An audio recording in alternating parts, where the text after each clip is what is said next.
За сайн байцгаана уу хүүхдүүд ээ. Өнөөдрийн хичээлийн сэдэв зургийн давхарга. За Pencil.net програм ашиглан сурах бичгийн 39-р хуудасны энэ байшинг зурнаа. За тэр нар тэнгэр, зүлэг, мод, зам, байшин, объект тус бүрийг шин давхарга үүсгэж зурна. За тэгвэл давхарга гэж өөрөө юу юм бэ? За давхарга гэдгийг бид нэр леер гэдэг. За зургийн хэсгүүдийг тус тусдан салгаж хадгалсан шилэн давхарга гэж ойлгож болно. За нэг зураг ийм олон давхарга болж болно. За давхарга бүрийг тус тусад нь ялгцсан хэсэг нь энэ хэсэгт байна. За жишээ нь энэ арын бэкграундын цэнхэр тэнгэрийг нь энд харуулсан. За энэ наадлынх нь энэ нар энэ уул эднэрийг нь энэ давхарга дээр зурцсан. За хамгийн наадлын шүхрийг нь ингээд тус тусад нь ялгсан давхарга ингэж харагдана. За энэ давхаргууд маань нийлээд нэг ийм бүхэл зураг хэлбэрээр биднэрт ингэж харагдана. За жишээ нэг постэр хийлээ гэж бодъё. Тэгвэл арийнхан тэр бэкграундын зураг нэгдүгээр давхар. За дээр нь ямар нэгэн текст бичлээгүүл энэ маань хоёрдугаар давхарга. За мөн янз бүрийн стикер дүрс орууллаа гэхэд гуравдугаар давхарга гэх мэтлэн эдгээр нь бие биедээ нөлөөлөхгүйгээр тус тустай байна. За тэгэхээр давуу тал нь юу вэ гэх юм бол давхарга ашиглах юм бол нэг хэсгийг засахад бусдад нь өөрчлөлт орохгүй, алдаа гарвал амархан засна. Тухайн элементүүдийг зөөх, устгах, нуух боломжууд үүсдэг. За зураг зурж эхлэе. Файл засны new command буюу гараас Ctrl+N гэж дарж болно. За энэ ажлын хуудас маань ажлын хуудасныхаа хэмжээг өгье. За width буюу 4800 пиксел, height буюу 500 пиксел гэсэн хэмжээ өгье. За resolution буюу одоо энэ цэгийн нэвтрэлийг хэлж байгаа. За одоо окей төвчтарна. За ийм хэмжээтэй ажлын талбар маань үүсэж байгаа гэсэн. За Pencil.net програм нээхэд бид энэ tool хэсэг буюу бидний хэрэгслүүрүүд байна. За color буюу бид өнгөө сонгоод өнгөтэй ажиллана. За history буюу бидний хийсэн үйлдэлүүд маань энд харагдана. За бид хэдийн нөгөө давхарга буюу layer маань энд харагдана. За хамгийн эхлээд бид add layer гээд add new layer гингүүд бид шинээр layer нэмж байгаа гэсэн давхарга үүсгэж байгаа гэсэн. Tools хэсгээс gradient сонгоод за тэнгэр зурна. За давхаргын нэрийг болохоор тухайн layer дээр mouse нэрээ хоёр төгшөөд name гэдэг дээр нь тэнгэр гэж нэрлэе. Дараагийн add new layer буюу тухайн layer дээр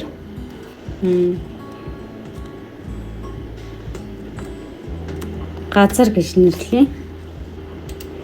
За color хэсгээс би ногоон зөвлөг авлаа. За layer газар гэсэн layer дээрээ энэ хэсгийг ингэж зураад өгнө гэсэн. За хоёр дахь давхарга маань ангууд дээдлийн давхарга нь харагдахгүй байна. За тэгвэл зөвлөг газар гэсэн газар давхаргын дээд хэсгийг rectangle select хэрэгслээр идэвхжүүлээд гараас delete төвчлөөр дараад устгана. Эндээс бид tool хэсгийн shapes сонголоо. За эндээс нь бид дан хүрээгээр зурах. За outline буюу дан хүрээгээр зурах. За эсвэл дүүргэлттэй зурах. За эсвэл дүүргэлттэй мөртлөө хүрээтэй зурах гэдгээс шууд энийг нь сонгож болно. За хүрээт бид дүүргэлттэй зурах гэдгийг сонгоё. За шар өнгөө сонгоцсон байгаа. За add new layer гэдэг layer-ыг сонгочих. За layer ингээд шууд зурх боломжтой гэсэн. За гэх мэтлэн цааш нь одоо мод зүйлэг зам байшин гэх мэтлэн зурцгаая.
За ингээд цааш нь үргэлжлүүлээд мод, үйл гэх мэтлэн өрийн төсөөллөөрөө зохиомжлон зураарай. За хадгалахдаа файлснаас save as командыг сонгоод файл нэрийг нь байшингийн save as tab гэдгийг нь Pentanet програмын үргэлжлэл болох PDN үргэлжлэлээр нь хадгалъя.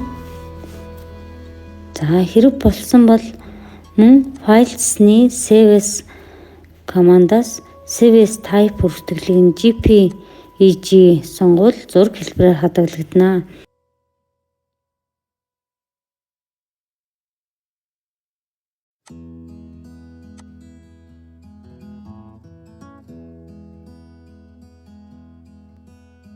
За хадгалсан файлуудаа нээж үзье.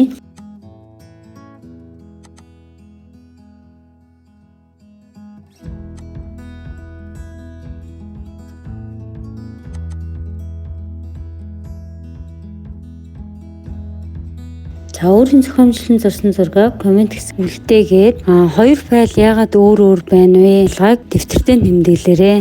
Баярлалаа.